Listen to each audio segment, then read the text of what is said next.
Hello everyone. And ఇవాళ డిన్నర్లోకి అయితే నేను ఇక శనగకూర ఇదంతా అనుకోకుండా వాటర్లో కడిగి పెట్టిన శనగకూర ఇక్కడ కాంబర్డ్లో బాగా దొరుకుతుంది, ఫ్రెష్గా ఉంటుంది. అది కూడా రేట్ కూడా మంచిగా ఇచ్చి 50 రూపీస్ హాఫ్ కేజీ. కానీ పర్లేదు, తినాలన్నప్పుడు పెట్టాల్సి. ఆకుకూరలు అయితే మస్తు టూ మచ్ రేట్లు ఉన్నాయి కదా ఈ మధ్య. మా దగ్గర కూడా అట్లే ఉంది. ఇంకా అందుకనే ఇప్పుడు డిన్నర్లోకి వచ్చేసి శనగకూర, జొన్న రొట్టెలు, రైస్.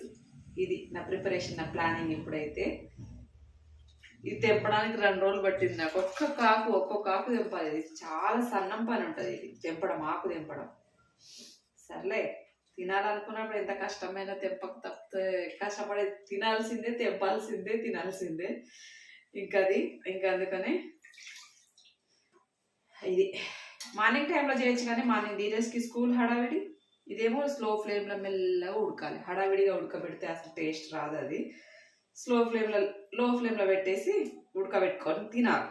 అది శనగకూర స్పెషాలిటీ. ఏ ఆకుకూర అయినా అదే, తోటకూర అయినా అట్లే తినాలి.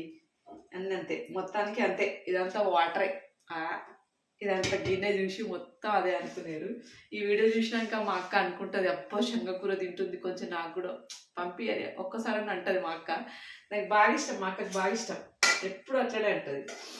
సో ఇది మొత్తానికి హాఫ్ కేజీ అయితే ఇంత. కొంచెం సాల్ట్ వేసుకుందాం. సాల్ట్ వేస్తే బాగుంటుంది, తొందరగా మగ్గుతుంది. కొంచెం ఏం లేదు, ఫస్ట్ కొంచెం కడాయిలో ఆయిల్ వేసుకొని, తర్వాత ఆవాలు, కొంచెం జీలకర్ర వేసుకొని, తర్వాత కచ్చాబచ్చాగా దంచుకున్న వెల్లుల్లి కూడా కొంచెం వేసుకొని, దాని తర్వాత కొంచెం ఎండుమిర్చి వేసుకోవాలి, బాగుంటుంది దీనికి. అండ్ పచ్చిమిర్చి, ఆనియన్ మంచిగా వేగిన తర్వాత కొంచెం పసుపు యాడ్ చేసుకొని, దాని తర్వాత శనగకూర యాడ్ చేసుకొని, ఉప్పు యాడ్ చేసుకొని, తర్వాత కొంచెం బాగా ఒక ఒక 5 మినిట్స్ ఉడికిన తర్వాత చిన్న కట్ చేసుకున్న టమాటాలు వేసుకొని, టమాటాలు మగ్గే వరకు ఉడికించుకుంటే ఇంకేముంది, టేస్టీ శనగకూర రెడీ. నాకెంతో ఫేవరెట్, మా ఆయనకు కూడా చాలా ఇష్టము. ఇంకా అది. సో మొత్తానికి డిన్నర్లోకి ఇది మా స్పెషల్. లక్కీగా లోపల కూర్చొని ఉండు, ధీరజ్ ట్యూషన్ పోయిండు, మా ఆయన బయటికి పోయిండు. ఓకేనా? సో ఇది మొత్తానికైతే